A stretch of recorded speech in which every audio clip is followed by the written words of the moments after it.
Hello, everyone. Welcome to Justice Served Daily.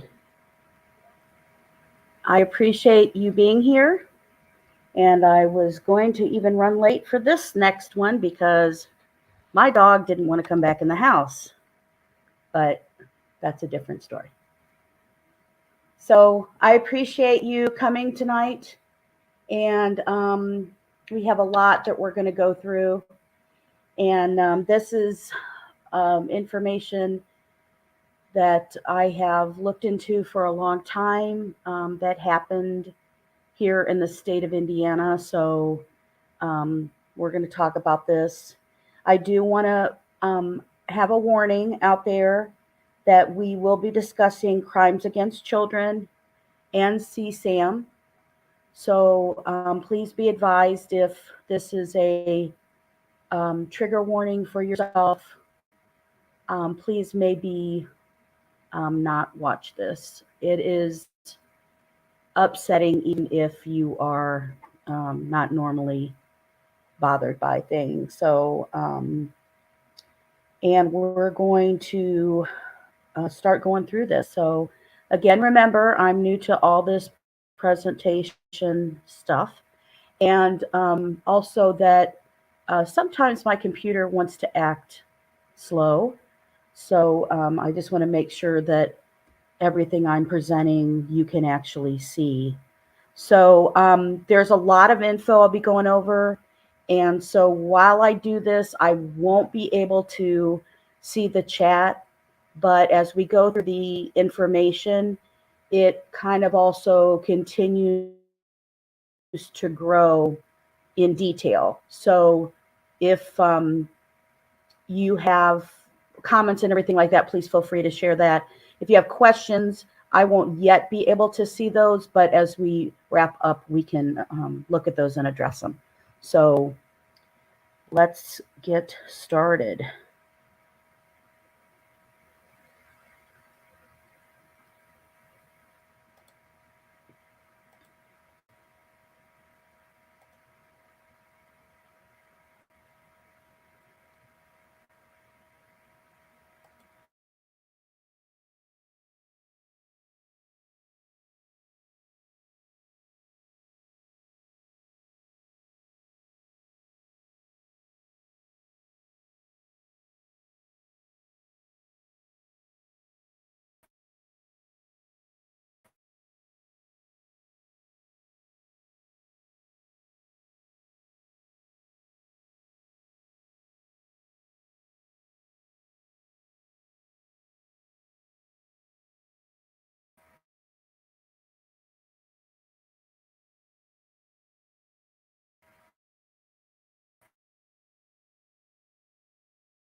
But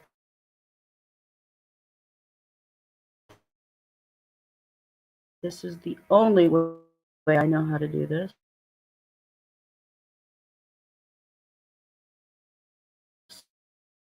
So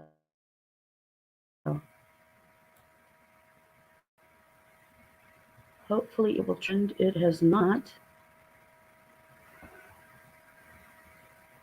So what we're going to talk about of Keegan of 20 there. Now it pops up. It wasn't running that fast when I was looking at it. Okay, so let me go back. So anyway, we're talking about what the police officers told Keegan Kline. This is after they finally got to look at the phones, right? They waited 3 years. We all know that, of the arrest. And everybody's like, heck, why did it take 3 years? And, what's going on? So they finally arrest him August 19th of 2020. And when they do that, they tell him, hey, from your Dropbox account, from your phone, we have started one of the largest child pornography investigations ever undertaken in the state of Indiana. So everybody who heard that was like, oh my God, wow, listen to that. So my information that I wanted to share is that if you were here in Indiana, that was a scarier statement because we had a major international porn ring linked to Indiana in 2010. So it was a major online international pornography ring that operated as a hierarchy. At its peak, it has, some information says, as high as 1,500 members, trading millions of sexually explicit images of children. And that was found linked here in the state of Indiana. So I wanted to share about this information with you because if Keegan's phone is going to launch the largest in history, that's pretty scary alone. But is it going to be bigger than the one we already had? Or could it be connected to some of the people that weren't even captured before? So I want to just show where I got the information about this comment from the police during the interview and investigation, when they are telling Keegan on August 9, 2020, that from his Dropbox that opened this investigation. So it's the one part I want to just point out is the bottom piece. We started looking at those people, and it's just freaking spirals out of control to this major child pornography ring. Absolutely. And you even have it to the point where when you're getting this child porn, you're sharing it with your Emily Ann account to your Keegan Kline Dropbox account. So let's go into this info and you'll see what happened here before. So there were 2 convictions. There were convictions stemmed from a 2-year international investigation, and it was called Operation Nest Egg. So in the way the groups work is there is a hierarchy of members. So this group gave their people ranks, and they were varying in degrees of access to the pornography. So Savagar, his name is Delwyn Savagar, or his screen name, The Legend, or he was known to some of his administrators, DAS, was the root administrator. And then the ranks descended from that. So then it went to administrator, to moderator, to grandmaster, and then to trusted member.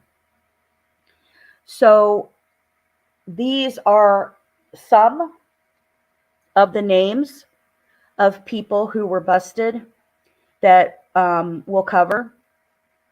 And I will tell you that the next screen is going to show some more. But these people, some of the names weren't leaked. Some of the information wasn't out there. Some people participated in helping. But we'll discuss where the group itself was very well protected and how you had to share the images in order to get images. And the more severe your images are, the more severe higher up you move in the ranking to share and see the other similar items. So the Delwyn Savagar, he is from Lancashire, Leyland, over in England. He's the ringleader administrator for the Interpol online ring.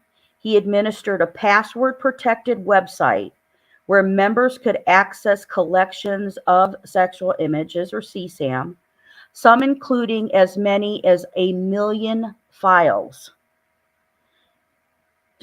Shares their fantasies about having sex with children and give advice to each other about how to build their collection and avoid getting caught.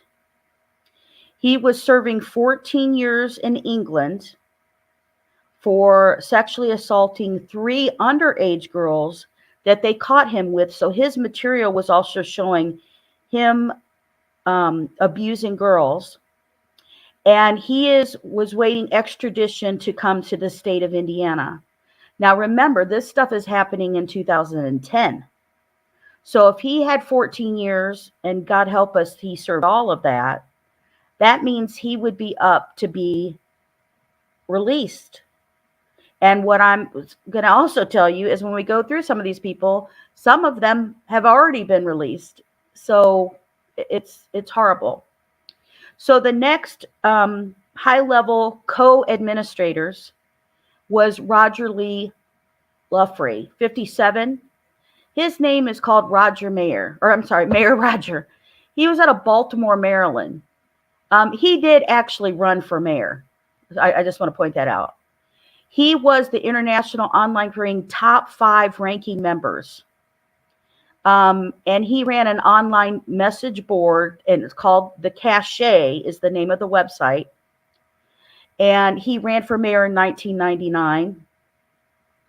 And as you'll find out, a lot of these, like Operation Nest Egg, comes from other operations that are going on with investigators and then lead into others.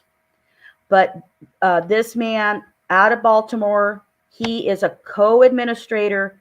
He's helping run the website under Delwyn. They found Delwyn listed as DAS under Roger Lee when Roger Lee got busted. And that's how they found out that Delwyn Savagar from England was the head who started it all. So now we have Thomas Lente. He's 43. He was from Brooklyn, New York. They found him later also as a co-administrator. Not tons of info on him, but he was later found out to be another person in there. There was also a James Freeman. He was 47. He went by a screen name called Mystical. Out of Santa Rosa Beach, Florida. They found comments on there when he joined it and saved files and folders. My thanks to you and all the others that together make this the greatest group of pedos ever to gather in one place. He expressed his appreciation by posting 2 folders online, one labeled mild and the other wild. Edward Ottawalt, 47, Arcadia, Louisiana. He was another big one who was busted at the same time of our Indiana people, which we'll get to. Charges of conspiracy to advertise child pornography, conspiracy to distribute child pornography, distributing child pornography, and advertising child pornography. Charles Troll, 43. Now, these ages are the ages reflected at the time that they were busted. He was a ring member, but a low-level member of the website. He took photos of 13-year-old semi-nude, which enhanced his charges. Raymond Roy of San Juan Capistrano, California, drugged 2 girls, 8 and 9 years old, and assaulted them while they were unconscious from being drugged.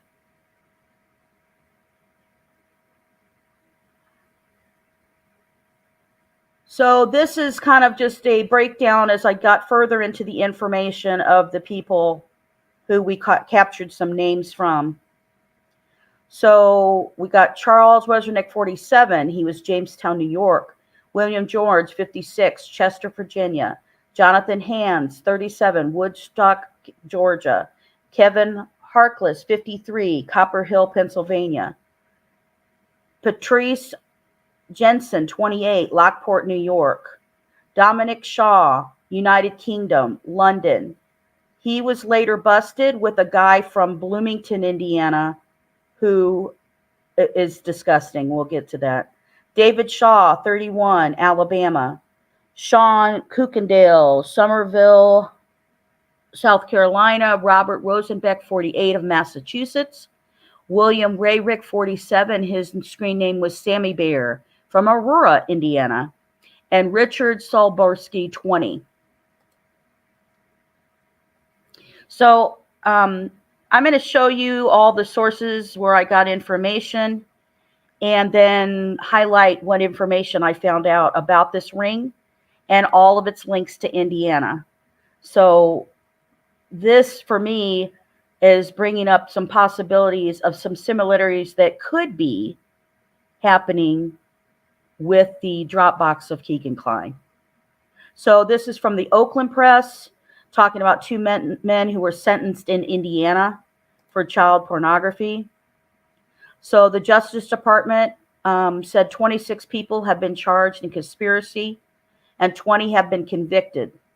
Authorities are still trying to identify 4 suspects known only by their screen names.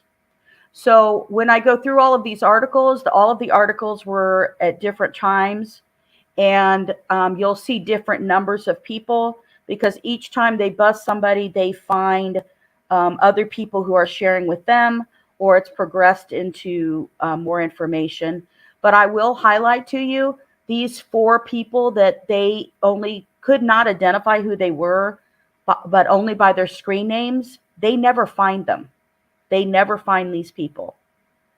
So DeBrata, who is a U.S. attorney in Indiana, is the one who brought the charges and stuff against all these people. He said the case is believed to be the largest child pornography conspiracy ever prosecuted. The password-protected cache website had 1,500 members at its peak and numbered more than 500 when it was shut down in 2008. Here's why it's scary. People, once they got word that it was being busted down, all of a sudden they scattered like cockroaches, and now they were only down to 500 people in the group. And they will talk about how they tried to keep this quiet. Could that be why it was kept quiet about Keegan Kline's materials that were caught? Or could this even be why Keegan Kline was kept quiet when he finally got arrested and we never heard about it, because they were trying to bust people maybe in his group? Members were granted access to the Hierarchy Group's website by invitation only and had to be vetted by senior members. So only the most trusted members controlled the huge stash of the child pornography, and members advised one another in forums on how to best cover up their tracks.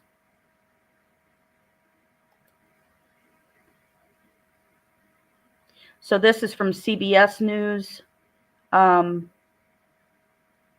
about the feds arrest 50 in the bust of child pornography.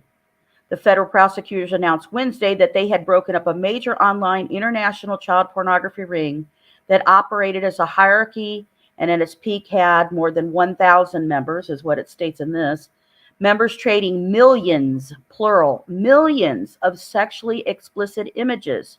More than 50 people have been arrested in several states since 2008 start of the investigation, and authorities are seeking the extradition of several suspects from overseas, U.S. Attorney Tim Morrison said at a news conference. He was joined by immigration and postal officials whose agencies took part in the investigation. This is the largest crimes against children case brought anywhere by anyone, Assistant U.S. Attorney Stephen D. DeBrata said.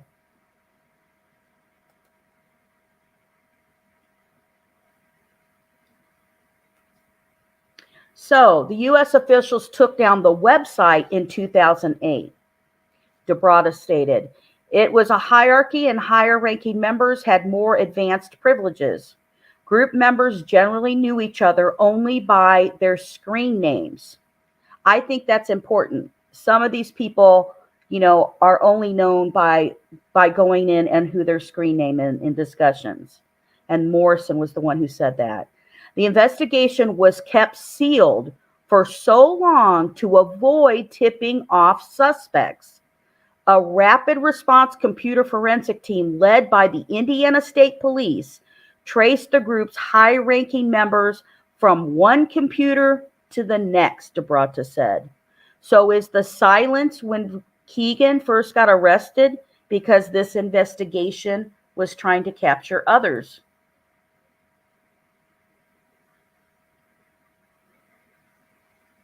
So now we go to the Sun. And this was talking about feds bust major international child porn network. This was May 26th of 2010. Indianapolis federal prosecutors announced Wednesday that they had broken up a major online international child pornography ring that at its peaks had more than 1,000 members, trading millions of sexually explicit images. Again, different articles say 1,000, some say 1,500. More than 50 people have been arrested in several states since the 2008 start of the investigation. So it was 2008. They were arresting people through 2008 all the way till 2010. And later we find out that they were still busting more even after that time frame. So U.S. Attorney Tim Morrison said in a statement, and authorities said they are seeking the extradition of several suspects from overseas. Immigration and postal agencies also took part in the investigation, along with state and local police. This, again, here's their comment. This isn't, we're not talking the largest in Indiana. This case that was being prosecuted in Indiana with people found in Indiana, it was the largest ever. So they say this is the largest crimes against children case brought anywhere by anyone, Assistant U.S. Attorney Stephen D. DeBrata said. And this means around the world. And you'll see all the people who are coming down from this. So one suspect, 47-year-old Edward Ardewalt, who was arrested April 23rd in Arcadia, Louisiana, was brought to Indianapolis on Wednesday to face charges of conspiracy to advertise and distribute child pornography and was ordered to remain in federal custody pending trial. He has pled not guilty, and his attorney, Howard Bergenstein, declined to comment Wednesday. I'm sure he did. Again, from the Sun. Prosecutors said 35 ring members had been convicted of various child pornography distribution charges. Some of them have received sentences up to 20 years in prison. Besides Indiana and Louisiana, suspects came from California, Alaska. I'm just pointing Alaska out for a reason. New York, Pennsylvania, Ohio, Maryland, Michigan, Virginia, and Florida, DeBrata said. This was a social networking site, really, he said. The investigation was kept secret for so long to avoid tipping off suspects, Morrison said. The government is working with police in several countries, including, wait a minute, France. I'm just bringing up France. Remember Yellow app. Germany and England to investigate other suspects. DeBrata said investigators also believe the group had members in Asia, Africa, and South America. You'll see the only people they're taking down are the big members of this group. They're not taking down everybody who looked at child pornography. They're taking about people who kept it, shared it, stored it, made it.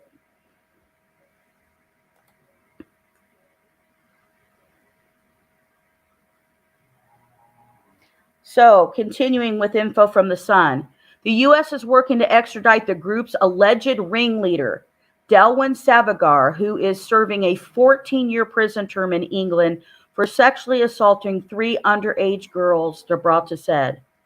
Savagar created and ran a password-protected website from which members could access collections of sexual images, some including as many as a million files. They share their fantasies about having sex with children and give advice to each other about how to build their collection and avoid getting caught. According to Gibraltar, several members were found to have been personally sexually abusing children, sometimes producing images of the abuse, but the group focused on trading explicit images, not producing them, he said. So that doesn't mean that they weren't doing it. Many of the people they take down were actually abusing the children and doing this. And this head group guy, Savagar, from England, remember, from England, got 14 years because they found 3 underage girls he did. He only got 14 years for that. So they find more information about him, but I won't give that away yet. It'll come up here further. Making the material was not part of the group's conspiracy, Gibraltar said. The website had a hierarchy, and members were given ranks that gave them verifying degrees of access to pornography. So this is what I had up on the screen with some names. Savagar was the root administrator, and the ranks descended from administrator to moderator to grandmaster to trusted member, Gibraltar said. Continuing from The Sun, the group had 1,000 members at its peak and had culled its membership to about 500 when U.S. officials took down the website in 2008. So once people got leery of it, they're running. So that means half the people were gone. So Gibraltar said prosecutors went after high-ranking members or those that had records of abusing children. To join the group, a person had to be sponsored by a member and voted on by other members. Gibraltar said some members knew each other only by their screen names, but some knew each other outside of the ring, he said. So, yes, there are people that in a ring, they only know of them with the weird, created name they have, but there were people who knew each other out of the ring. So investigators were able to infiltrate the ring after taking over the online profile of a member who was arrested in Alabama as part of a separate case. So the Alabama guy came up because of another operation. We'll talk about that. Gibraltar said many suspected ring members were charged in U.S. District Court in Indianapolis. Conspiracy charges can be brought anywhere an alleged conspiracy occurs, and investigators discovered early on that 4 members of this group were from Indiana. This is from Gibraltar stating, so this international petty ring had 4 members of the group here. We'll learn a little more about some intensity of that. A rapid response computer forensic team led by the Indiana State Police traced the group's high-ranking members from one computer to the next, he said. 16 of the child victims have been identified, prosecutors said. Here's what's heartbreaking. You hear them say millions of images. Think about that. Think about how many children that is. I think it's great that 16 of them are rescued. But oh my God, there are so many. And it just breaks my heart. So this is a resource coming from the KYIV. It is a Ukraine's global voice. Ukraine, the country, people. Authorities child porn ring weak as its weakest link. So authorities say the administrators of a major international online child pornography ring went to great lengths to keep investigators from sniffing out their website, on which millions of explicit images were traded. Members who numbered 1,000 as its peak were granted access to the hierarchy group's website by invitation only and had to be vetted by senior members, and only the most trusted members controlled the huge stash of child pornography, and members advised one another in the forums on how to best cover their tracks. So this is the KIV Post, Ukraine's Global Voice, and this research was from this source was from there. But a single weak link brought the network crashing down, allowing investigators to follow a trail of incriminating data from the website to its users and net more than 50 arrests thus far, authorities said. Anytime we can get into, and for lack of a better term, bust an online community that has protected itself, that it is big accomplishment, said Matthew Dunn, section chief of child exploitation section at the U.S. Immigration and Customs Enforcement Cybercrime Center, which took part in the investigation. Federal prosecutors revealed details of their 2-year investigation this week, saying more than 50 arrests had been made in the U.S., including 22 of 26 suspects who have been charged in federal court in Indianapolis in an alleged conspiracy to distribute child pornography. 19 of the 22 defendants have been pled guilty or been convicted, and authorities are trying to identify the other 4 suspects known only by their screen names. Continuing with the Ukraine paper. Prosecutors said they are also trying to extradite the group's alleged leader, Delwin Savigar, who is serving 14 years term in England after pleading guilty to sexually assaulting or trying to sexually assault 3 underage girls there. Savigar's attorney did not immediately respond to a phone message Friday seeking comment.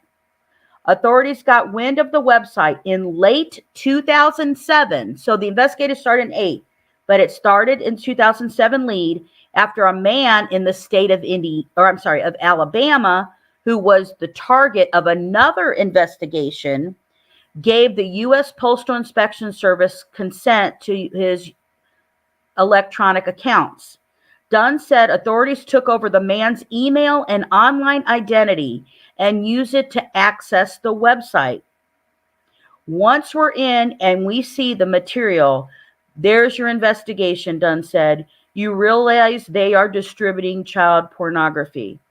So again, 2007, they're in another operation, taking down people. It leads to the Alabama guy. Alabama guy leads to this investigation.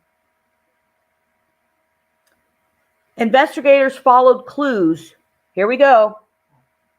Investigators followed clues to computers across the globe, including 2 hard drives in Indiana, where authorities decided to prosecute the case as a conspiracy. The hard drive where the websites were found in Indiana. Dunn said authorities seized the website in February of 2008, but its operators, who occasionally switched internet service providers to avoid detection, put it back online. So they had busted the website at one point. They move it, they took it off, and then they go and find out that it was reposted on the website, was rebrought up on a different server. In September of 2008, the website was shut down for good, as authorities across multiple time zones arrested suspects simultaneously. Savigar was arrested in that takedown along with suspects in New York, Baltimore, Michigan, and California. Prosecutors waited until this week to announce the arrest because they didn't want to tip off suspects. The latest person arrested in the conviction with the conspiracy in the U.S. made his first court appearance before a federal magistrate in Indianapolis this week, and that was Edward Altwalt, who had pled not guilty. Okay, so Altwalt's case shows, and again, this is still from that full article, shows the difficulty in tracking down suspects. He was indicted on September 2008 under his screen name Legend, but wasn't arrested until last month when authorities finally determined who he was and picked him up in Louisiana, Dunn said. He took a lot of steps to hide his identity. Dunn said he said that Altwalt bragged online that he didn't think he was going to be caught. Altwalt's attorney, Howard Bergstein, declined to comment Wednesday after the hearing. According to court documents, forensic experts sifted through hard drives, discovering folders filed with hundreds of thousands of illegal images. They used software programs to trace online activity, and they recovered deleted files and looked at online chats in which they say suspects incriminated themselves. Some defendants cooperated and ratted out other group members or told authorities about other forms towards court documents show. So the one thing that they talk about is these people who follow this kind of child pornography, they will belong to more than one group, because if a group gets taken down, then they have another group they can fall back on. But as they say that they sifted through the hard drives, well, the hard drives were here in Indiana. So FBI Supervisory Special Agent Craig Sorum, who runs the Minnesota Cybercrime Task Force, but who did not work on this conspiracy case, said the use of passwords and a strict process for vetting members are common among groups who want to keep law enforcement out. Sometimes the site operators might ask prospective members to send illegal images before letting them in, much like a drug dealer might ask someone to smoke a joint before making a sale. They know the cops and FBI are not going to do that, Sorum said. When they do that, it's just a way of continuing the activity. It's like drug dealers. You want to make sure you're dealing with the guys in your illegal business. Several defendants had criminal records for sexually assaulting minors or producing child pornography pictures or videos. According to court documents, at least 2 alleged members discussed adopting children, according to the files. How horrifying is that? That just bothered me. That I just got to tell you, that was the part that bothered me too. We went after everyone we could identify, said Stephen Grocke, a Department of Justice lawyer who worked on the case. That kind of breaks my heart, because when I hear that everyone we could identify. Now, we all know they're not going to bust every single person involved with this, right? There's going to be people who get away, you know, the powerful, the rich, who get away from that.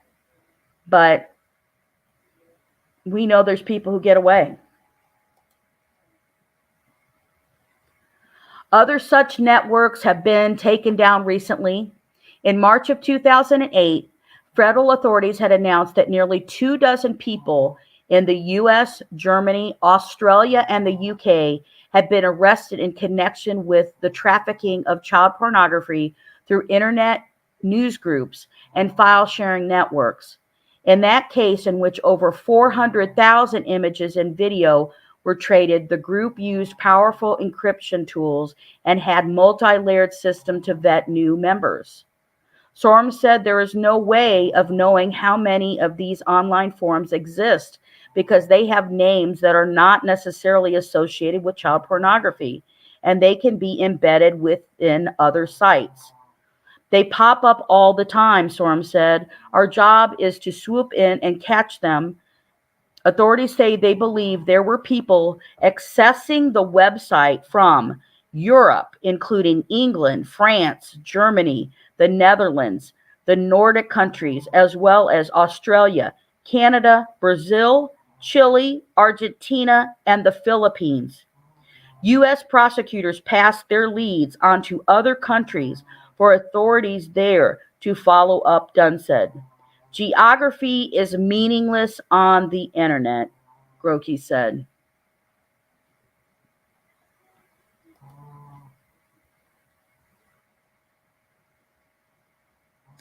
So this is from The Guardian, from the UK World News Edition.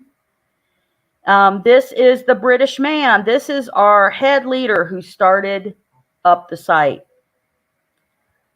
So let's learn about this. I was going to say a bad word. I'm going to say it. Okay, I won't say the bad word I was thinking, but he's an ass. So there you go.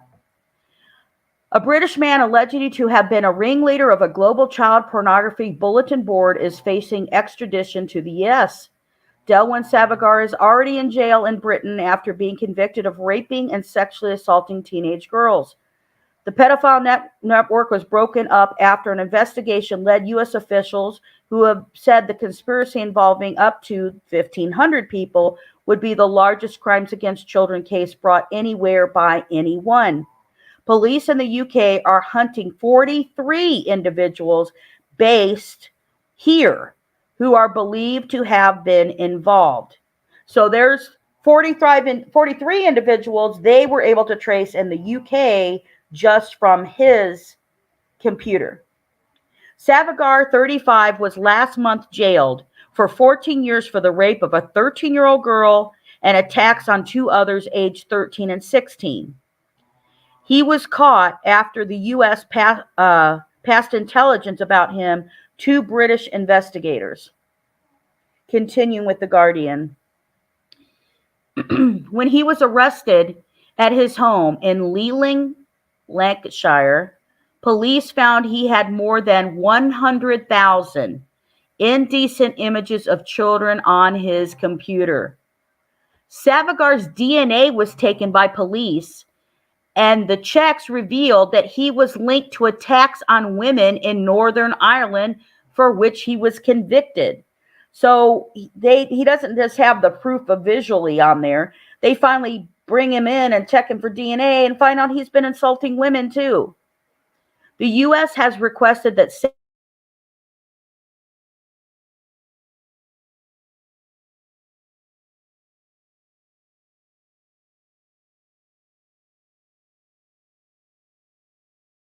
Savagar's extradition for his be prosecuted. The assistant U.S. attorney, Stephen DeBrada, alleged the Britain created and ran the password-protected website from which members could ask to indulge in their fantasies about having sex with children and give advice to each other on how to build their collection and avoid getting caught. This was a social networking site, really, DeBrada said. The U.S. Department of Justice said numerous members of the internet-based bulletin board were found to have been personally sexually abusing children, sometimes producing images of the sexual abuse. In the U.S., 50 people from several states had been arrested for their alleged part in the conspiracy. Hold on, I need a drink of water.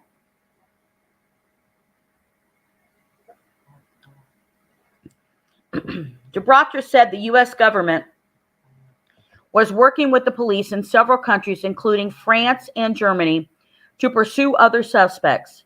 Investigators believe the group had members in Asia, Africa, and South America as well. Detectives infiltrated the ring by taking over the online profile of a member who was arrested in Alabama as part of a separate case.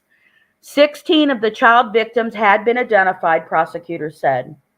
At Savagar's trial for sexual assaults in Britain, The prosecutor, Luis Waite, said he was identified as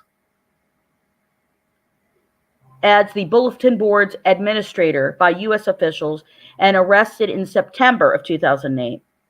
The images on his computer included girls from the age of 8 and upwards. Waite said that when interviewed, he said that 5 years ago, he had taken an interest into indecent images of young children and was a member of a similar bulletin board that was closed down so he set up a new site. The site had 1,500 members at its peak and 500 at the time of his arrest. So people got warned. They dropped down. Only 500 people left.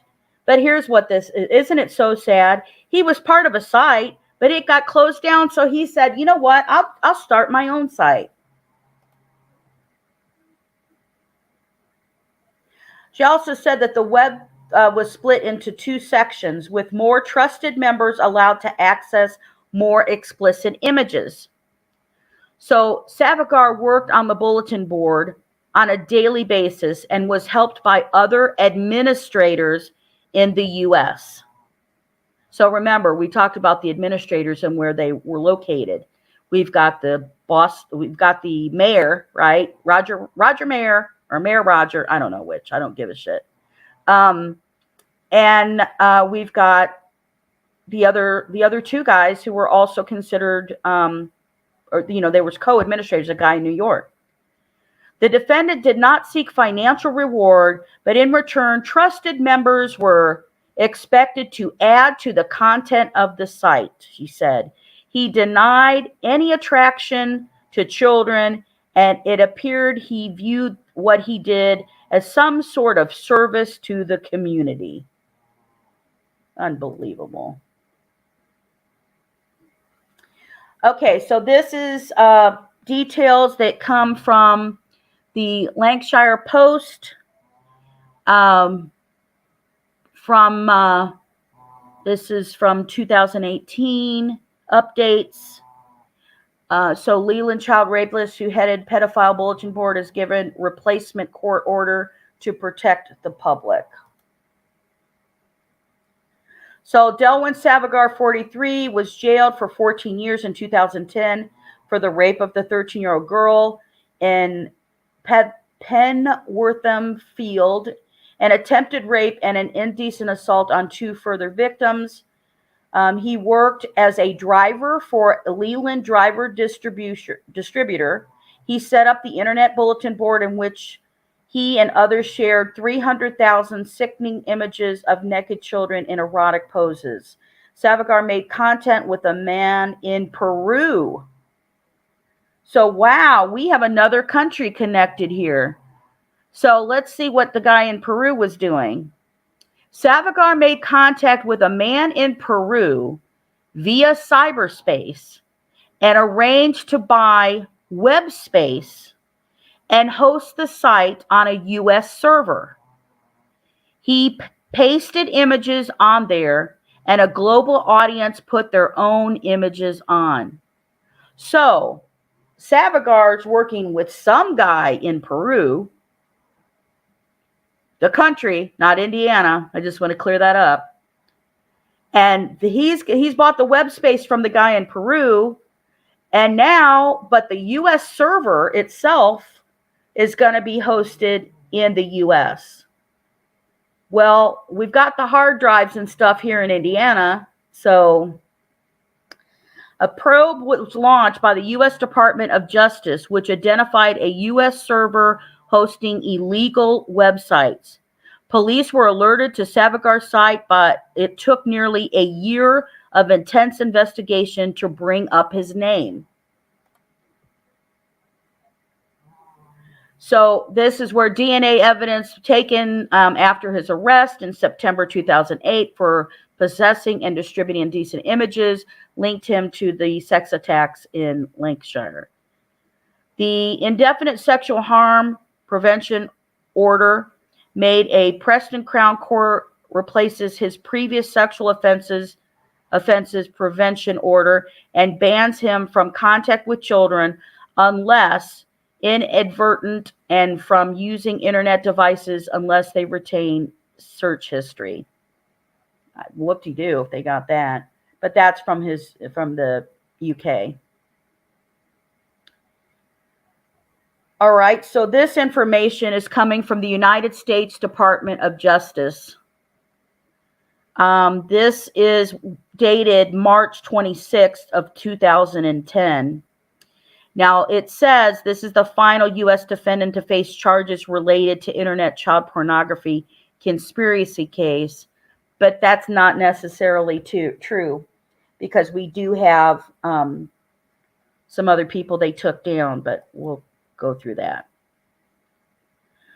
So the final U.S. defendant arrested in connection with a series of superseding indictments charging 26 individuals for their participation in an online child pornography conspiracy will make his initial appearance today in federal court in Indianapolis to face charges related to his alleged participation in the conspiracy, announced Assistant Attorney General Lainey A. Brewer of the Criminal Division, U.S. Attorney Timothy M. Morrison of the Southern District of Indiana, Deputy Chief Postal Inspector Guy Cottrell for the U.S. Postal Inspector Service, and Assistant Secretary John Morton of U.S. Immigration and Customs Enforcement. Edward Alwalt, 47, was arrested in Arcadia, Louisiana on April 23rd of 2010 after an extensive search involving assistance from law enforcement in the United States and abroad. Alwalt is charged with 1 count of conspiracy to advertise child pornography, 1 count of conspiracy to distribute child pornography, 13 counts of advertising child pornography, and 2 counts of distributing child pornography. An indictment is merely an accusation, and the defendant is presumed innocent until and unless proven guilty at trial beyond a reasonable doubt. The charges against Alwalt and his 25 co-defendants are a result of Operation Nest Egg, an ongoing, so see, they even call it an ongoing and joint investigation led by the Criminal Division Child Exploitation and Obscenity Section. So they call that group right there is called CEOs. I just point that out because in other documents you'll see CEOs is used, and that's what it stands for. So the Criminal Division of Child Exploitation and Obscenity Section. The U.S. Attorney's Office for the Southern District of Indiana, USPIS, and ICE, Operation Nest Egg, launched in February of 2008, targeted the 26 defendants charged in Southern District of Indiana, as well as approximately 500 additional individuals located throughout the world for their involvement in an online group detected to trading images of child pornography. According to court documents filed in the Southern District of Indiana, Alwalt and 25 conspirators participated in a sophisticated password-protected internet bulletin board group which existed to allow members to meet like-minded individuals with a sexualized interest in children, to discuss that interest and to trade images of child pornography. The defendants are charged with conspiracy to advertise and distribute child pornography, along with substantive counts of advertising and distributing child pornography. According to the court documents, the defendants allegedly served as administrators and members of the bulletin board and played an active role in decisions that affected its administration. 22 of the 26 defendants charged in the conspiracy have been arrested. 19 of the 22 individuals arrested have been convicted or have pled guilty.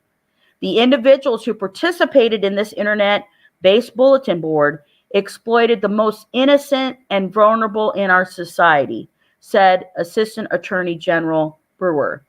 The Department of Justice committed to working with law enforcement agencies in the United States and abroad to find and prosecute those responsible for trafficking in images of child sexual exploitation. This investigation produced one of the largest number of conspirators charged in a single advertising and distribution case. And U.S. Attorney Morrison, the fact that 4 at-large defendants remain identified only by their screen names attests to the great obstacles that law enforcement had to overcome. Again, they're letting us know there are 4 people who never got caught. They didn't get them. I mean, there's more than that. Let me say that. There's more than that. But there are high members they wanted to get who they only knew by screen names, and they never got them. So on April 15th of 2010, Roger Lee Lawfrey, this is our Mayor Lawfrey, guys, 57 of Baltimore, was convicted by federal jury in the Southern District of Indiana for his role as an administrator of the online bulletin board. Following a 4-day trial, Lawfrey was found guilty of 1 count of conspiracy to advertise child pornography, 1 count of conspiracy to distribute child pornography, 12 counts of advertising child pornography, and 2 counts of distributing child pornography.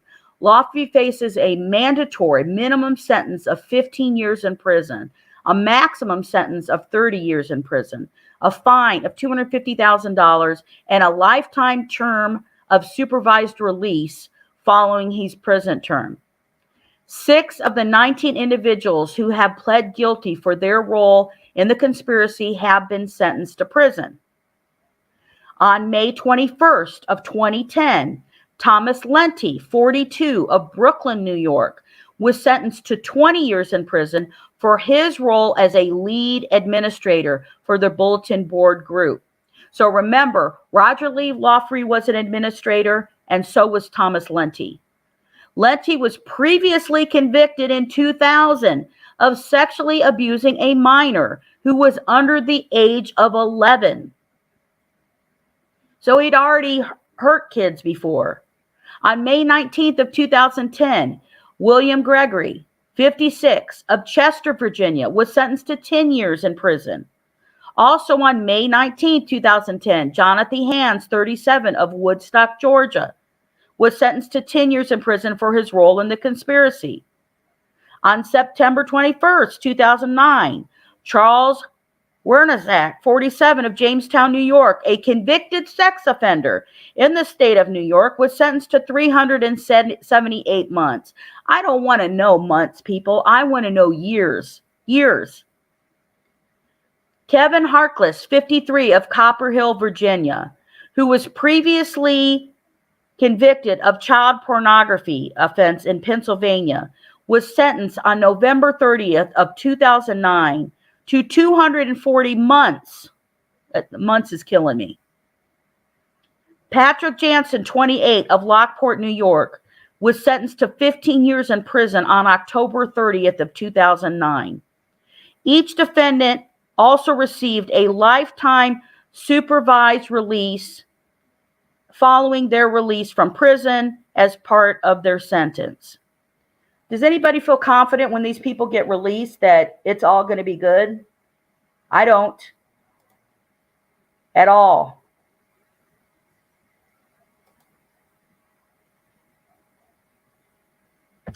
The arrest underlines the fact that there will be no refuge for child sexual predators who believe that they pursue their perverse behavior with impunity online, said Assistant Secretary Morton. Law enforcement agencies will work tirelessly across jurisdictions and national boundaries to protect children anywhere in the world. The Postal Inspection Service is proud to have participated in this multi-agency initiative, said Deputy Chief Postal Inspector Guy Cottrell. Through Operation Nest Egg, multiple offenders who trafficked in child pornography were identified and arrested, and huge amounts of child pornography have been seized. Most importantly, many children have been rescued from further sexual abuse and exploitation. Here we go again at the end of this.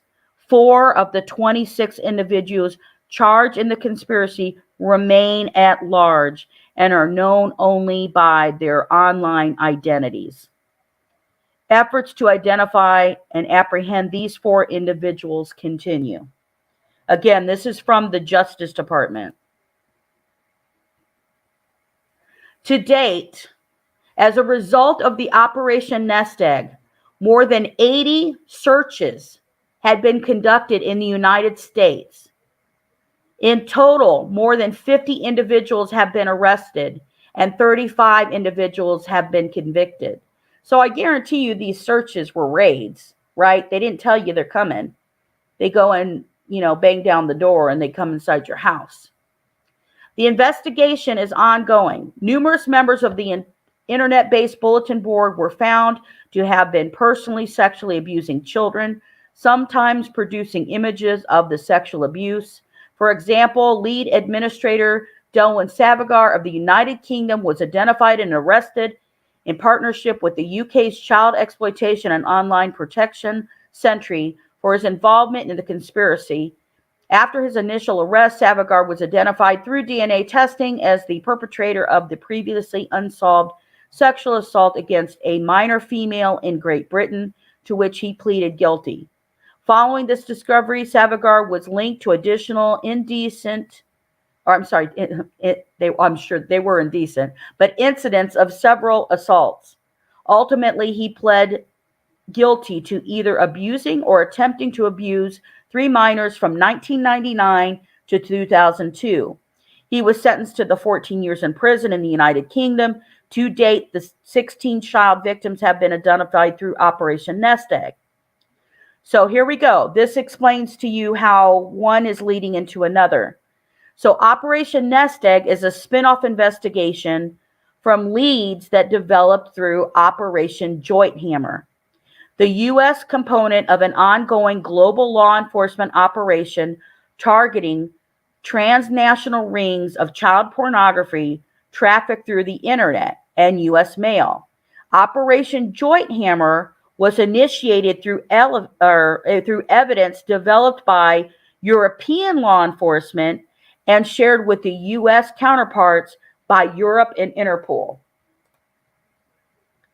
The case was brought as part of Project Safe Childhood, which is a nationwide initiative to combat the growing epidemic of child sexual exploitation and abuse that was launched in May of 2006 by the Department of Justice, led by U.S. Attorney offices and the Criminal Division's Child Exploitation and Obscenity Section, CEOs.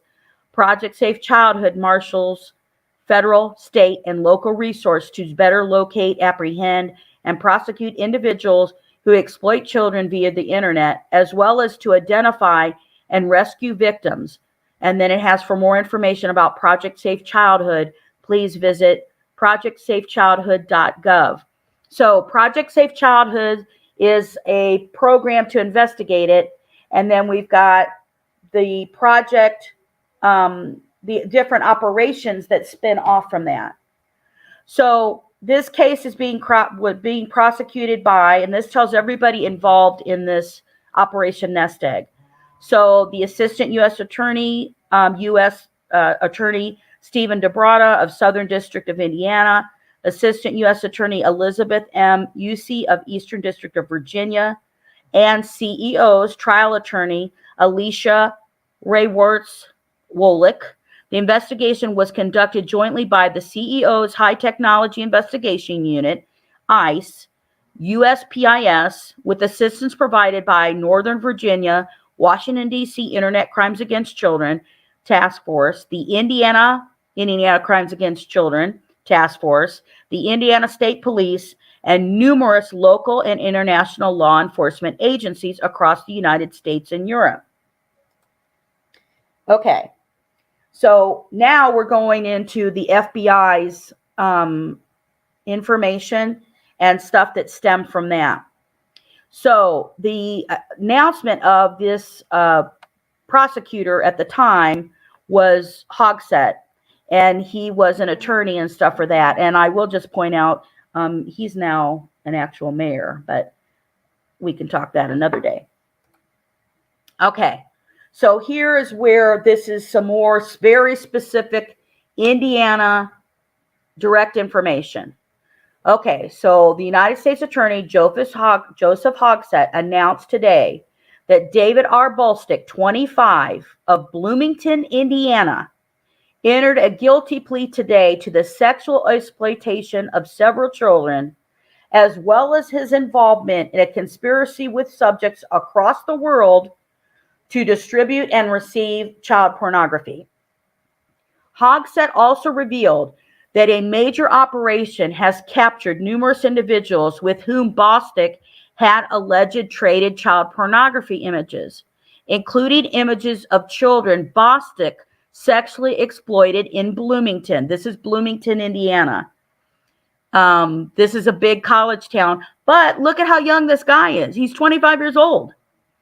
The investigation of Bostick and the subsequent operation to capture his co-conspirators is the result of the significant efforts of the Federal Bureau of Investigations with assistance from the Indiana State Police. Now watch this. The Kokomo Police Department and the Brownsburg Police Department. Now I'm going to point out that as we go through this stuff, there is nobody named in Kokomo or Brownsburg as people arrested. But remember, we do know there were servers found. There was hard drives found in Indiana. The reason I also point this out is, hello people, Kokomo is where somebody works. It's not far from the area we're talking about, from Delphi.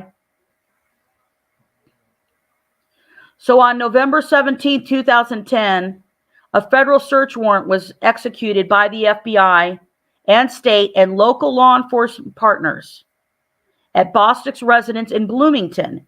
The investigators determined that Bostick possessed child pornography and that he distributed child pornography through multiple means. It was also discovered that Bostick had produced child pornography on multiple occasions over the previous 2 years, producing sexually explicit images of 4 minor females between the ages of 2 months and 3 years.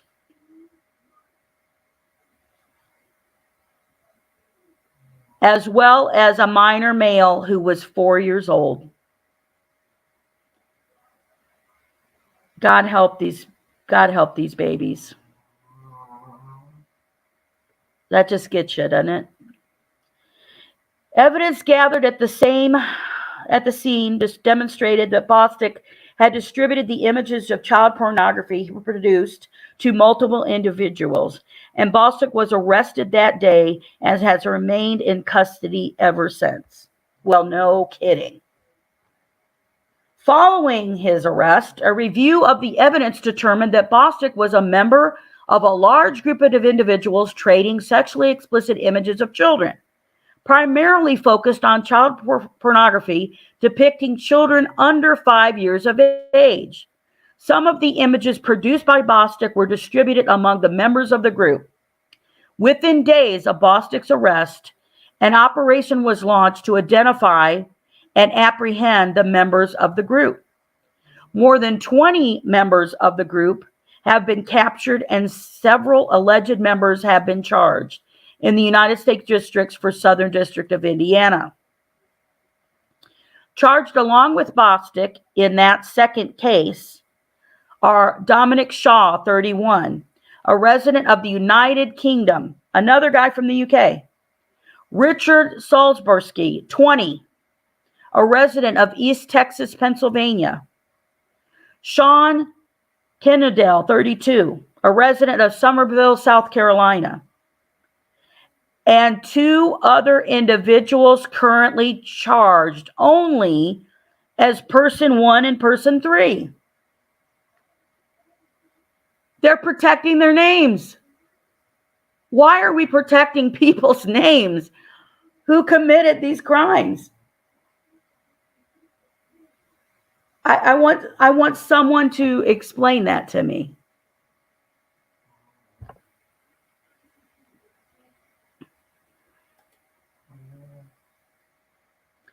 So now we go into information that I found on the Indy Star.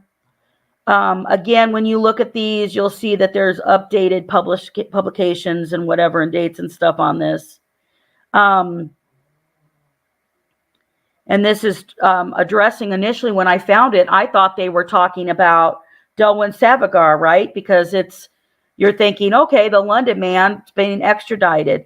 No, it's the Dominic Shaw of 35 from the UK who they found.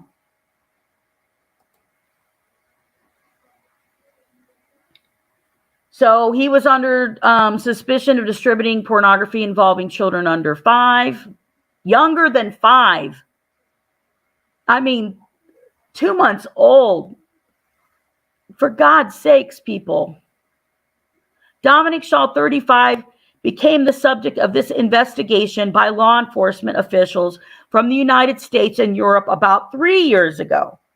The London man is accused of sexually, which, by the way, that reminds me. Nope. Backwards. This date is 2014.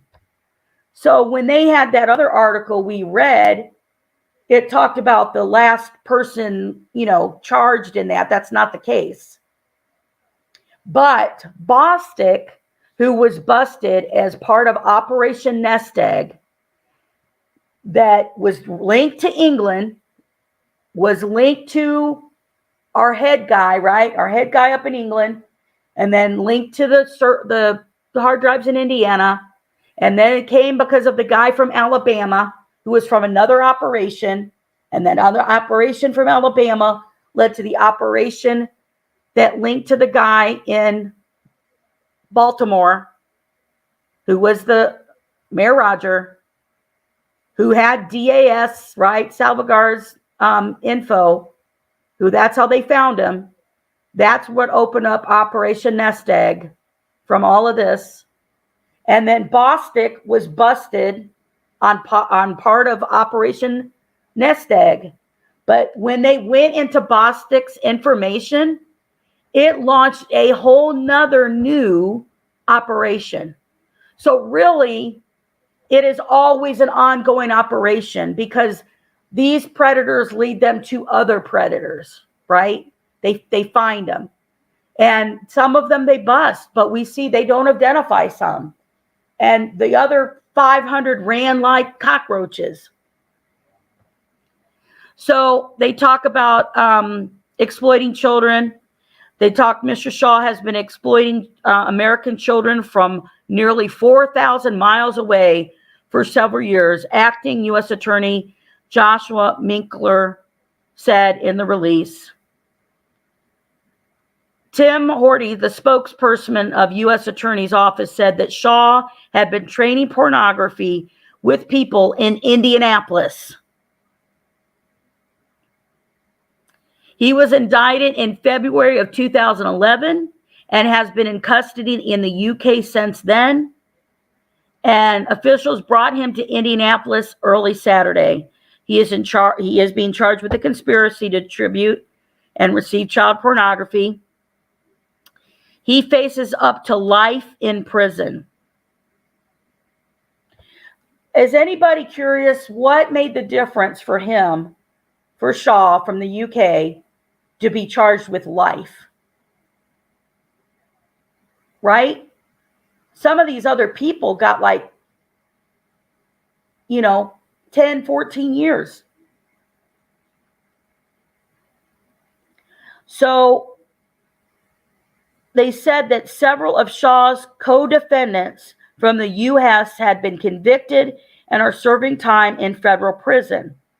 Among them is David Bostic from Bloomington, Indiana, who authorities said was the most prolific participant in global child pornography ring.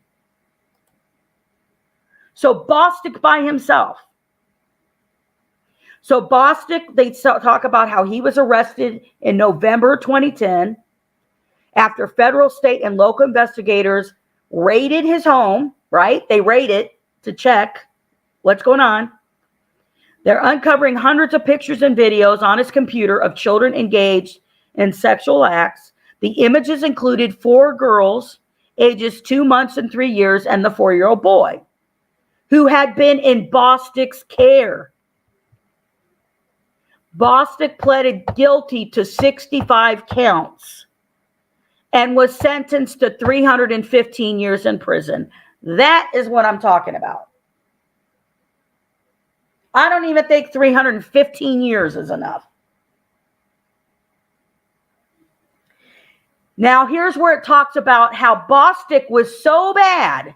He has had so much horrible, abusive crap that when Bostic got busted for Operation Nest Egg, his arrest spawned Operation Bulldog. Because evidence found on his computer led investigators to Shaw, right? The guy from the UK, the other guy from the UK, and more than 20 others in the group. Officials said that members met through a website, traded videos and images by email, and one of the things that we try to do in these cases is hold people accountable regardless of where they are, Jabrota said.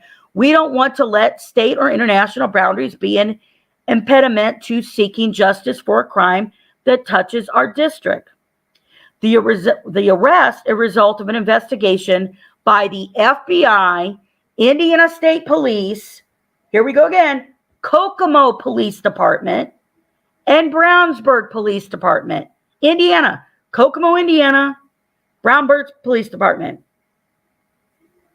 I'm going to point out, for those who don't know, Kokomo, Indiana is where that Chrysler plant is located. And I will say, there are great people in Kokomo. There are great people at the Chrysler plant. But I'm just showing that possible connection. The case also was part of the U.S. Department of Justice Project Safe Childhood Initiative to combat child exploitation and abuse. So remember, the Project Safe Childhood is an initiative by police. But the operations are the different cases, you know, because eventually they have to close off and then other investigators and other territories will take over. So this is about Operation Joint Hammer. And this information, I will tell you, after all of this research into this group, I did end up finding out about Nate Anderson, who would have been much easier to, who did a book about internet cops, basically, and what the police do for, you know, capturing people and that type of thing. And it would have been a lot easier to know that info earlier on, but so this is going to talk about Operation Joint Hammer, which was previous to Operation Nest Egg. And I'm just trying to make sure I find the proper name of that gentleman's book here. Hopefully, maybe. Yeah, it's called The Internet Police. It was written by Nate Anderson. This particular page of info I got off of his stuff. I have reached out to Mr. Anderson, and I am looking at the possibility of maybe him joining us to talk, you know, a lot more specifics. But okay, so let's talk about the Operation Joint Hammer. So the long road to Lawfree's rundown in Baltimore home, Mayor Roger, stretched back to Australia, where in 2006, a Queensland investigator came across a video of child sex abuse. Investigators routinely scrutinize such videos, excuse me, after seizure, looking for any scrap of evidence. Drink of water, a school logo, a poster that might help identify either child or abuser. The Australian video depicted a man and a young girl who spoke with a Flemish accent. Queensland police therefore passed the video to their counterparts half a world away in Belgium. So incredibly, the Europeans found the man shown in the video, who was a father who was raping his 2 daughters. That man led police to 42-year-old Italian photographer. Interesting. A photographer. We know who claimed they were a photographer. He who had taped the abuse. The photographer had set up a studio in the Ukraine, the country of Ukraine. That's also why the Ukraine paper was covering this, where he produced child pornography and ran a website from which he sold more than 150 homemade creations. The site masqueraded as a legitimate child modeling site. A secret password-protected section contained the illicit content. The photographer was soon arrested by the Italian police, and the real breakthrough came when investigators found his archive of 50,000 emails from potential customers scattered across 28 countries. So the cops suddenly had more leads than they could handle. So Europol, the regional version of Interpol police, coordination organization Interpol, put together detailed planning session at The Hague for what we now know as Operation Koala. So that's their name.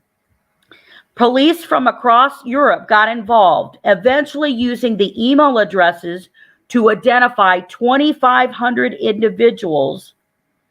They then launched coordinated raids in 19 countries and arrested hundreds. So I just thought I'd bring this up for your not so great viewing pleasure. This is Roger Lee Loffrey Sr., a 50-something-year-old mechanic. He is the Mayor Roger. He is the one who was an administrator for the guy from England, Salvagar's group, who administered stuff that was in hard drives in Indiana. He's the one who had tons of images. This is what he looks like. That was his house.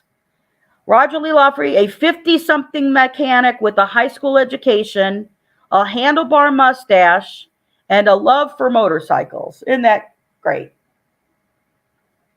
Disgusting. Okay, so now it goes into Operation Nest Egg, the cache. So while Europe planned its crackdown, Europol sent a copy of the email list to U.S. officials, who found that the United States had the dubious distinction of originating 11,000 of the messages. There were 11,000 Americans who asked for images, who were interested. The FBI could turn only 700 of these into workable investigative leads. Out of 11,000, only 700 were leads. But even pursuing that many individuals was itself a huge job that required massive federal resources. So Operation Joint Hammer was born when U.S. Attorney General Michael Mukasey finally revealed Joint Hammer at a press conference in December of 2008. 60 U.S. residents had just been arrested, including a New Jersey man who pled guilty producing sexual images of his 9-year-old daughter, and an Arizona 5th grade teacher eventually accused of sexual contact with female students at his school. That might not sound like a large haul after the application of so many resources, but Europol emails had set in motion a complex series of investigations that ran for years. Indeed, as of 2013, they remain ongoing. Joint Hammer provided a new entryway into the shadowy child pornography subculture, where users built relationships of trust with one another, took pains to use security measures, and operated on small boards that did not advertise their existence. In such cases, simply knowing that a particular child porn board existed was half the battle. Such sites operate in secrecy for years, but many users had accounts on multiple boards. So cracking one site often led to the next, which led to the one after that. So with Joint Hammer, the pattern held. In 2007, a U.S. Postal Inspector named Jeffrey Arney was following up on some of the Joint Hammer emails when he interviewed an Alabama suspect who was a member of several boards. The man eventually turned over his online identity to the inspector, offering his email accounts, his usernames, his passwords, including credentials to site known as the Cache. Suddenly, the feds have a new name, a new site name, and a way inside. So the Cache was what they called the website for this group started in England. That was his website's name. That's what their group name. That's what their bulletin board was called, the Cache. So when they were using Bulldog, and then it went to Koala, Operation Koala overseas, and then it was Operation Joint Hammer. Then now this is how we got to Operation Nest Egg that linked to Indiana. So U.S. attorneys announced the result of their Operation Bulldog.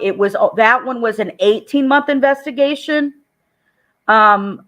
It consisted of tracking every person with an illegal connection to a Bloomington man. So 26-year-old David Bostick, more than 24 children here in Indiana. This is now, remember, Bulldog came after Operation Nest Egg.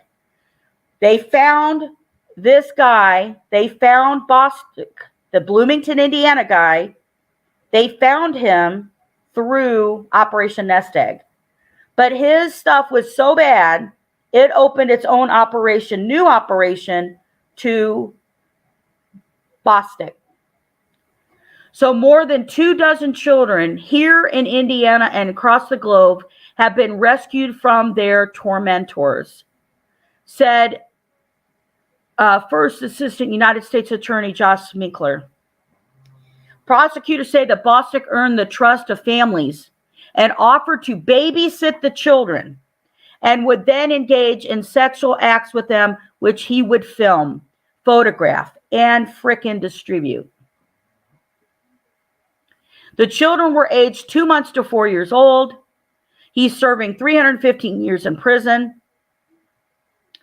Prosecutors said that Sean Kudek, 32, of South Carolina, was instrumental in the distribution of the material throughout the United States and other countries. A federal judge sentenced him on Wednesday to 25 years in prison. 7 other men who hail from Louisiana, Pennsylvania, Texas, Kentucky, Michigan, California, and Washington were also charged with possession or distribution of child pornography created in Indiana. 5 have been sentenced. 2 have agreed to plead guilty. Criminals who target infants, toddlers, and elementary age students are known as nepophiles, right? Rather than pedophiles. Prosecutors said this was the first pornography ring involving nepophilia, right? trying to call it the right thing, uncovered in the country. Steve DeBroto said Thursday the investigators were shocked by the age of their victims and they found in a pornography ring and were determined to prosecute as many of those participating as possible. So you see all the different operations that are from pulling over from one to the other. Okay, so now you're like, all right, we went through a lot of stuff. Justice served daily. What does this mean? So when we're looking at the information and reviewing everything, all the reports, all the papers and stuff like that, we have to look at what were the actual connections to the state of Indiana for this case, because you have to pay attention to, it is always an ongoing operation going on for them to find these, right? They get a lead into something, they find something, and suddenly it opens the door to a bunch of predators. So this major international child porn ring, which was Operation Nest Egg, Indiana connection. And actually, now that I think about it, I should have also included Operation Bulldog, because although that our Bloomington, Indiana guy was busted as Operation Nest Egg, he launched Operation Bulldog, which took another 18 months. And I believe there's a connection to 5. They did say people in California. We did find my ladies who helped me with true crime and our love and for true crime and researching help, that we found 5 guys in California that was connected to the Bloomington guy, and it was about torture. They were showing torture. It wasn't just child pornography and sexual abuse. They were engaging in bondage images and torture images. And they had 5 guys busted in California for that. So technically, I'm going to address it as Operation Nest Egg. So we have 4 members of the group that were from Indiana. We saw that in the report. We saw that in the information that they found 4 members of this cache group were from Indiana. We saw that computers across the globe linked to the hard drives located in Indiana. Remember our guy from Peru who helped our guy from England by letting him get web space there? And he said, don't worry about it. We'll get the web space and we'll have it, ran and stuff over in the U.S. We see that they mention cooperation with local police departments. Kokomo, Indiana, and Brownsburg, Indiana are brought up. Did you see any names of people who were from Kokomo, Indiana, or Brownsburg? I didn't. Now, could people from those locations be person 1 and person 3? Maybe. I mean, we have several people from Indiana who's been busted. Because remember, we've got William Wayrick, 47, of Aurora, Indiana, who was caught. Then we have David Bostick of 25 of Bloomington, Indiana, who then launched Operation Bulldog. An 18-month investigation for very little children, babies, elementary school to babies. And it's not just sexual abuse, it's disgusting. It's hard to think about. This stuff is hard to find out, and it's hard to research. Some of the stuff, I couldn't post everything that was in there because it's horrific. So I bring this up because as people look at that, they tell Keegan, you are opening up your phone, and your Dropbox is opening up the largest child pornography ring in Indiana's history. I want you to see what's been busted in history in Indiana.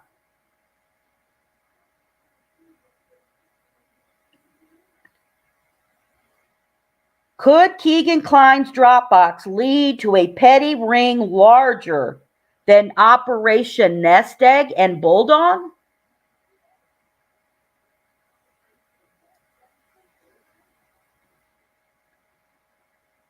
Now, I will say for anybody, yes, police could absolutely be lying. I mean, this was them talking to them again when he was under arrest and they were bringing him in. But this is after they checked his phones. This was after they know the material now. They didn't know anything. Could it been quiet for that about a year when he got arrested because they were trying to see who was in his computers, who was logging in?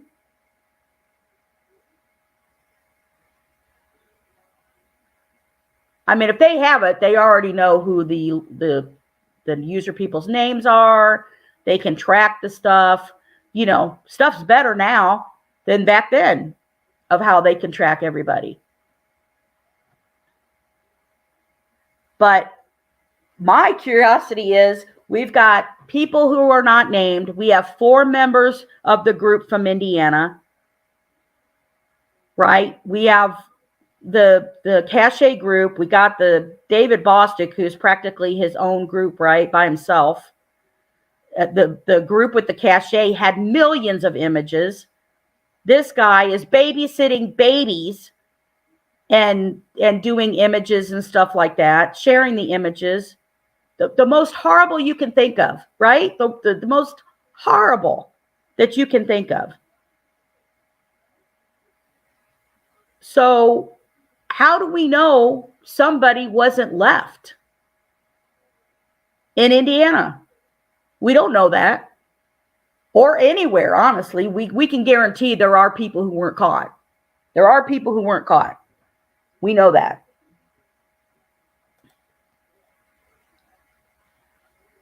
So I know this was a lot of information. I appreciate your time and spending in here. So I think it's interesting for the officers to be saying this to him. I do want to point out the National Center for Missing and Exploited Children, the cyber tip line, cybertipline.org or 1-800-THE-LOST. I want to point those out.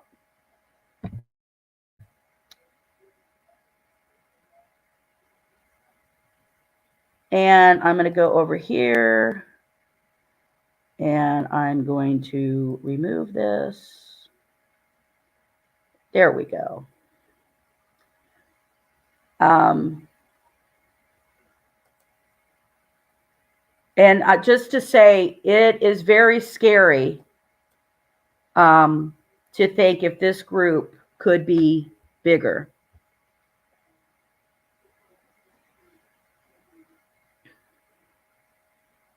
So I'm glad that you're all here. I'm glad and I appreciate you watching and going through this. I think it's important. I think if you have not watched the Yellow app video, there's a smaller video that's Yellow app.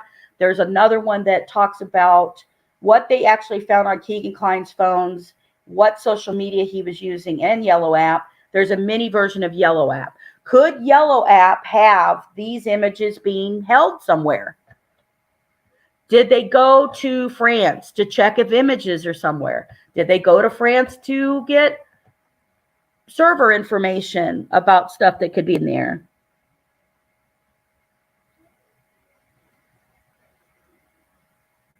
So, we could have, a perpetrator. I know everybody has their suspects. I know lots of people are thinking of one person or the other. I know, a lot of people think it's TK. He could have been, even a member of that group, possibly, allegedly, sharing images. So, are there any questions or things still out there that people have questions about?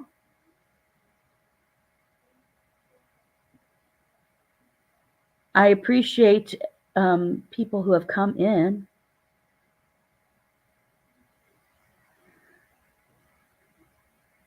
I'm just reading through comments. Sorry, I don't mean to be quiet here. As you will know, I am not a very quiet person. So this stuff is important to me.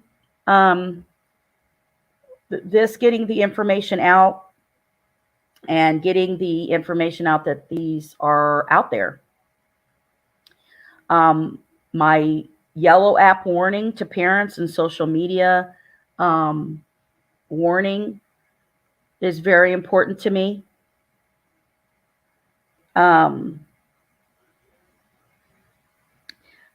Yes, I am.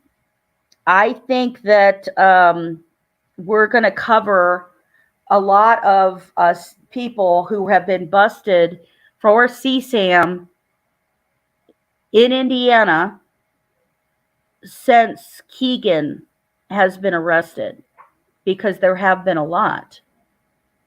And it's very interesting. In particular, the people who have got busted with lots of images, right? And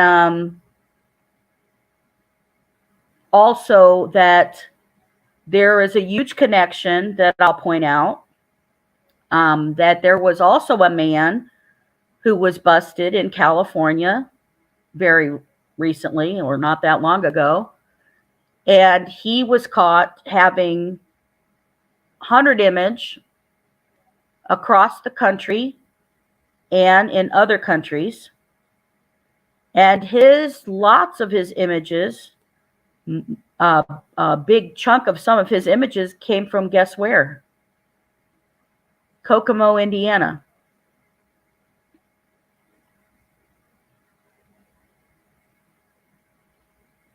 I do think that it is interesting of the younger guys, Mama Bear, who are doing this. You know, when you look at people who are Keegan's age, but he started young, right? He started really young.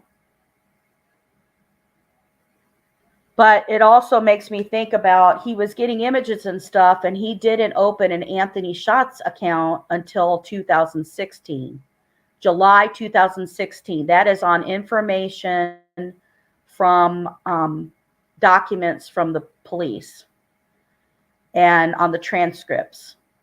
And so why did he suddenly in 2016 decide to open up Anthony Shots? So that's a username, right? It's a username where multiple people are using the username. Multiple people are using the same IP address, right? So that's where then how do you figure out, how do you narrow down which person in the house is on a computer looking at something? And why did he decide to do that?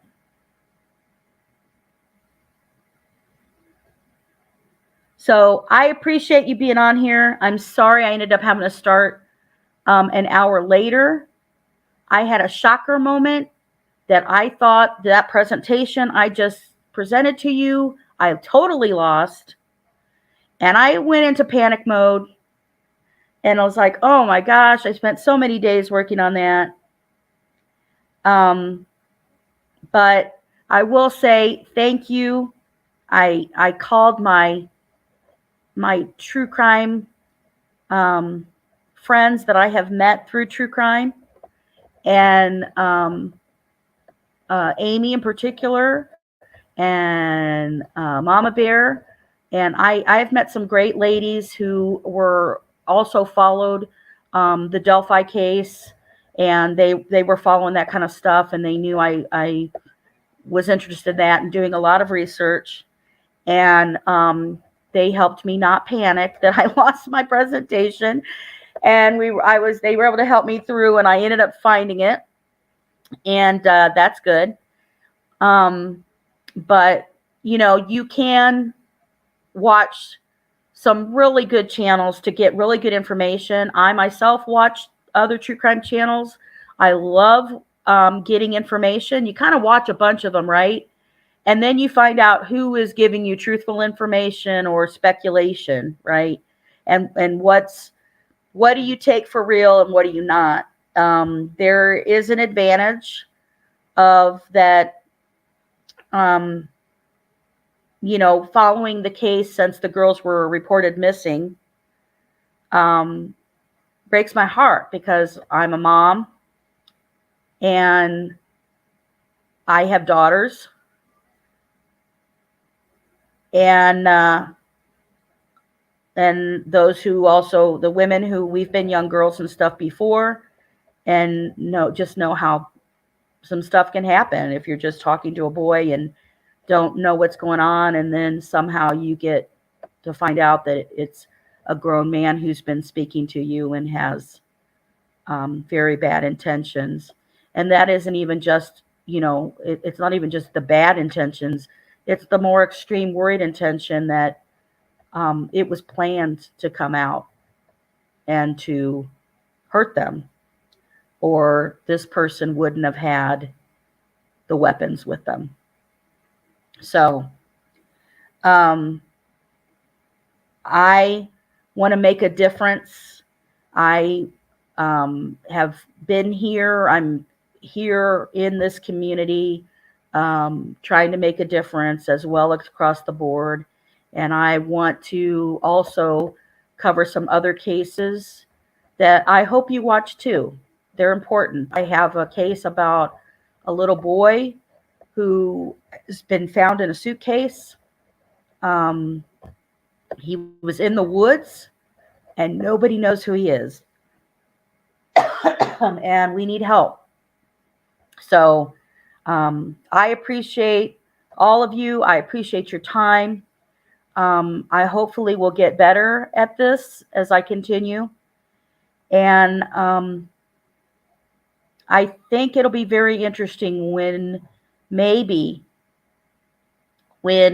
Doug Carter says, you'll see and you'll know when we are able to tell you more than we know, right? And this type of thing takes time, as we can see through the other operations. That the delay is that stuff that's taking time in the investigation to figure out. And when the term is used, hiding in plain sight, that term is actually used with these people who are looking at these types of websites and these communities. They're all kinds of positions, power, money, or the regular guy down the street are all who have this, will be looking at this. So let's pray we can make a difference. And let's try to get these guys off the streets and protect our kids. And let's pray that this is the day that we find out who did this to Abby and Libby. So, thank you, Apophis. Gosh, I hope I said that right. All this reading, my eyeballs want to go. So, thank you guys so much. I appreciate you. And we'll have some more things coming up soon. And you guys have a great evening. Good night, everybody. Thank you.